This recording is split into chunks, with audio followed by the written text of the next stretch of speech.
Is the classical method. So I'm going to share with you some of the classical work. I haven't modified it or changed it at all. This is exactly how I learned it when I went through my training program a long time ago.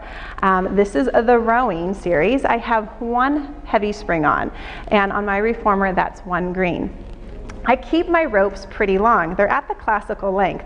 So the short loop comes to the shoulder rest, and the long loop is a couple inches extended past the shoulder rest. That's why I'm using a green spring. If you keep your rope shorter, you might want to opt for a lighter spring. When I go to other studios to train them, often I have to go down to a lighter spring because a lot of people keep their rope shorter. That's totally fine. Just make sure your spring is appropriate for your rope length. So we're going to start with rowing back one. Rowing back one has a lot of flexion in it. However, it looks like an arm exercise. We're going to strengthen and work on keeping connected or staying connected under the shoulder girdle, but we're also going to really focus on that Pilates scoop that you hear Pilates teachers talk so much about. So I start here. I press my knuckles into each other. By doing that, I feel the armpits hollow out. So that serratus muscle is lifting the armpit. I feel a little bit of the pec. I have a nice strong frame right here. I'm not pulling my hands towards me. I'm maintaining that big ballroom dancer frame in my arms. Now, the first thing I'm going to do is I'm going to take a great big inhale as I draw my belly into my spine to round myself back into a C curve right there. Now, I'm going to open up my arms, palms are facing the back wall. Exhale, I'm going to deflate my abdominals as I dive forward, bringing my hands behind me. Then I'm going to clasp my hands, give it an inhale here. And then exhale, I'm going to circle my hands up to the ceiling, reaching for my feet. I'm going to lose tension in my ropes. That's totally fine.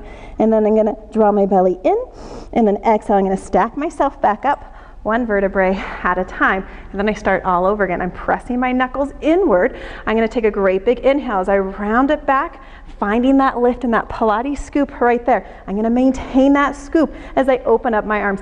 Exhale, I'm going to deflate the abs even more as I dive up and over, bringing my hands behind. I'm going to inhale, lengthen. Now, keeping that lift in my belly, I'm going to circle my hands up, keeping my nose aiming towards my knees. Often I see clients lift up right here. You need to stay down until your hands reach the feet, draw the belly in, and then you're going to come up one vertebrae at a time sequentially. Let's do one more. This time I'm just going to breathe.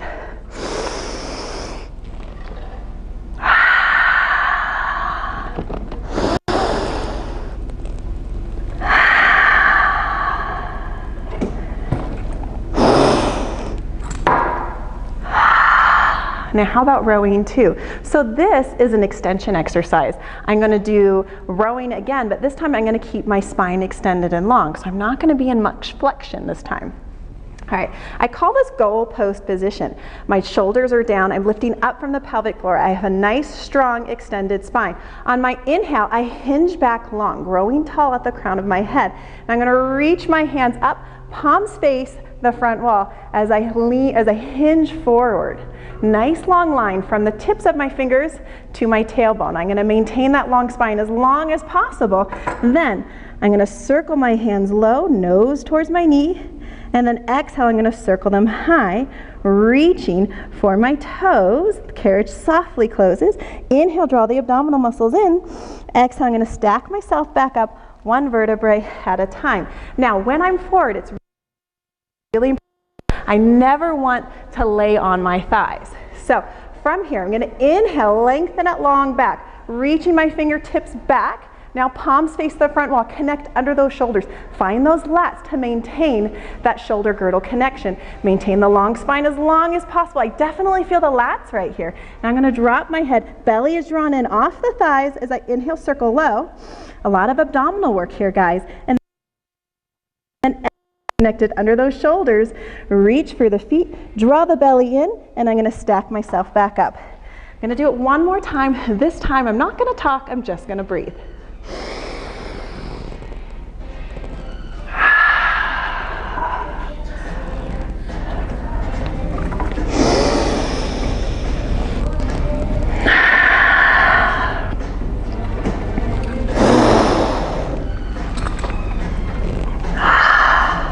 Now, I do not have the most flexible shoulders. You will see people that have a bigger range of motion than I do, or a range of movement than I do, and that's totally fine.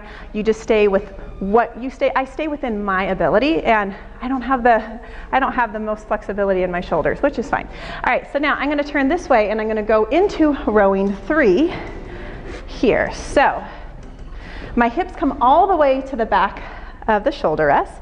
My feet are extended long. I'm going to grab my long loops. So this is not very heavy, so I really need to focus on lifting up from the pelvic floor while staying connected under the shoulder girdle. This isn't about my arms, it's about the shoulder girdle and the pelvic floor. So I start with my elbows bent right here. I call this bent arm Barbie.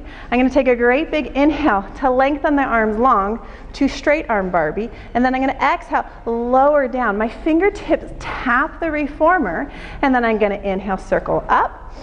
Stay connected under the shoulders as I circle wide, coming back to that bent elbow position. Inhale, lengthen the arms long, fingertips to the ceiling. Exhale, lower the fingertips to the reformer as I grow tall. Right there, growing tall. Inhale up to circle, and then now exhale, circling wide, hollowing out those armpits, resisting the carriage closing. Inhale, growing tall, lifting from the pelvic floor. Exhale, draw the shoulder blades down, growing tall at the tip of my head. Inhale up to circle, and then exhale, circle wide. Definitely feeling the pelvic floor lift. Inhale, lift. Exhale, lower. Inhale up to circle. Exhale, circle wide. Now I'm going to do it again, just breathing, not talking.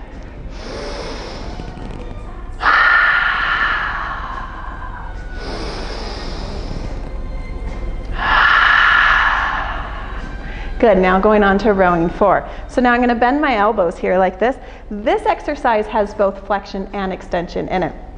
So I'm going to take a prep breath. So I'm going to inhale, and now I'm going to exhale, draw the belly in, lifting up from the pelvic floor, creating a capital C in my spine. Now from here, I'm going to inhale, drag my knuckles along the reformer carriage, reaching my knuckles towards my toes. And now I'm going to connect under the shoulders, sit up nice and tall, find those lats right there, and circle wide, all the way back to the beginning. Here we go. Drawing the belly in opposition of my hands dragging forward. Big inhale. Right here, find the extension. Lift the sternum, open up the throat. Stay connected under the shoulders. I'm going to do one more, just breathing.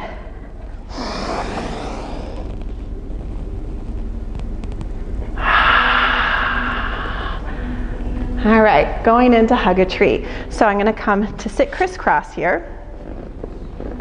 Hands are going to come into the long loops. Again, it's not that heavy. So I'm going to really focus on lifting up from that pelvic floor while staying connected under the shoulders. So here I go. Inhale, drawing the shoulders down, lifting from the pelvic floor, returning the hands.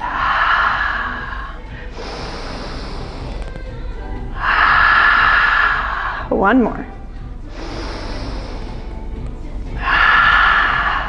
Now I'm going to go into salute. I'm going to switch my feet around. All right, so I'm going to inhale, extend the fingertips up to the ceiling. My fingertips and my thumbs are going to create a diamond. I'm going to hinge forward just a little bit, nod my chin forward, bend at my elbows. Now my fingertips come to the base of my skull, and I'm going to reach my fingers towards the front windows as I lift up from the pelvic floor. Stay connected as you bend. And again, inhale, lifting from the pelvic floor as I open the carriage. Exhale, resisting the carriage closing. One more here. A lot of shoulder girdle work. And there you have it. That is the entire rowing series.